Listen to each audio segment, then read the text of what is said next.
안녕하세요. 인문대학생 맞춤형 직무캠프 2차를 다녀와서 이수기 공모에 참여하게 된 사학과 19학번 고희진입니다. 지금부터 발표를 시작해 보도록 하겠습니다.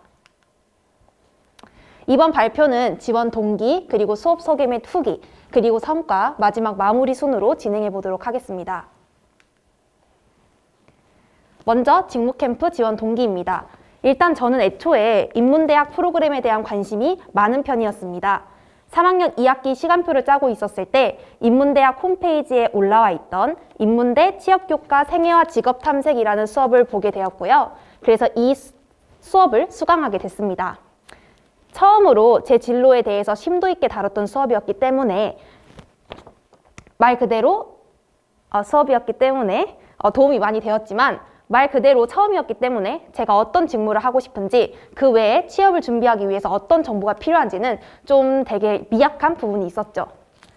이제 본격적인 취업 준비를 들어갔어야 했기 때문에 이 직무에 대한 이해와 지식을 확장하기 위해서 다양한 프로그램을 찾아보고 있었습니다. 이때 대학 혁신 지원 사업에서 하는 진로 캠프, 이 진로 취업 캠프를 발견하게 됩니다.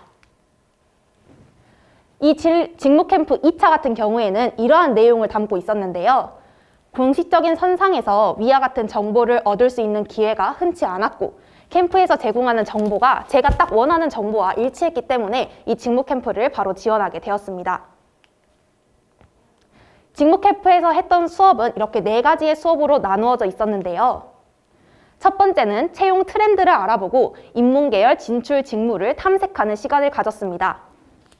두 번째 수업 시간에서는 실제 채용 공고를 보면서 직무에 대한 상세한 정보를 얻는 시간을 가졌는데요. 이 실제 채용 공고를 보면서 직무에 대한 탐색을 했기 때문에 더 심도 있게 다룰 수 있었습니다.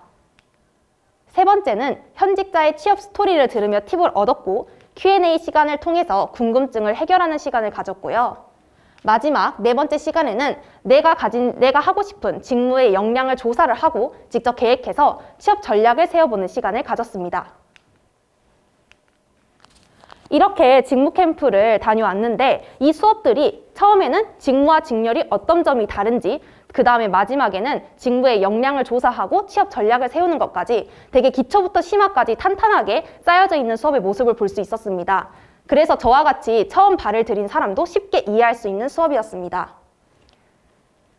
이 직무 캠프를 통해서 제가 이 인사 직무에 더 관심이 있다는 것을 발견하게 됐고 만다라트 방법이라는 것을 통해서 취업 전략을 세우는 시간도 가질 수 있었고요. 특히 현직자와 직접적인 소통을 통해서 궁금증을 해결한 점이 가장 인상 깊게 남았습니다.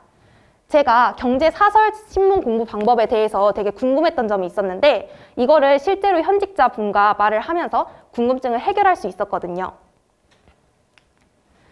직무 캠프에서 이제 그 약간 지식적인 거 말고도 이제 편안한 호텔과 든든한 음식은 제 최상의 컨디션을 위한 정말 좋은 그게 되었습니다. 즉 최상의 컨디션을 위한 뒷받침으로 편안한 호텔과 든든한 음식이 있었기에 제가 촉박했던 그 수업을 열심히 들을 수 있었습니다. 직무 캠프를 다녀오기 전에는 저는 구체적인 목표는 없는 편이었습니다. 다만 그냥 전공 심화는 하고 싶지 않고 기업을 가고 싶다 이렇게 단순하게 생각을 했었고 나는 문과니까 사무직을 가야지 라고 생각했습니다.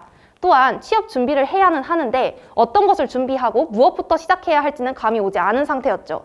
하지만 인문대 맞춤형 직무 캠프 후에는 이제 인사라는 직무 중에서도 나는 인사 직무 중에서도 교육부서에서 신입사원과 재직원을 상대로 교육을 하는 그런 꿈을 가져야겠다라는 구체적인 목표가 설정이 되었고요. 그 다음 설정된 목표를 이루기 위해 어떤 준비와 어떤 노력이 필요한지 계획할 수 있게 되었습니다.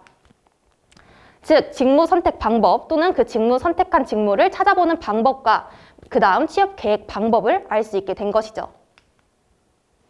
이것은 실제로 제가 직무 캠프를 다녀온 후 집에서 직접 작성한 마인드맵과 만다라트 계획표입니다. 특히 마인드맵 같은 경우에는 제가 특히 4학년 때 어떤 수업을 수강할지에 초점을 맞춰서 이렇게 작성을 해보았고요. 만다라트 계획표 같은 경우에는 취준 생활에 앞서서 어떤 것을 준비하고 어떤 것을 더 보완해야 하는지를 중점으로 작성해 보았습니다. 저 같은 경우에는 이제 이 직무 캠프가 정말 많은 도움이 되었습니다. 첫 번째 수업부터 마지막 수업까지 모두 퀄리티가 높았고 어느 하나 빠짐없는 정보를 제공해 주었습니다. 그래서 저처럼 공기업, 사기업에 취업하고 싶지만 정보가 부족한 인문대학 학생이라든지 아니면 전공을 살리는 것이 아니라 그 외의 방향으로 나가고 싶은 학생들에게 이 직무 캠프를 추천하고 싶습니다. 그럼 이상 발표를 마치도록 하겠습니다. 경청해 주셔서 감사합니다.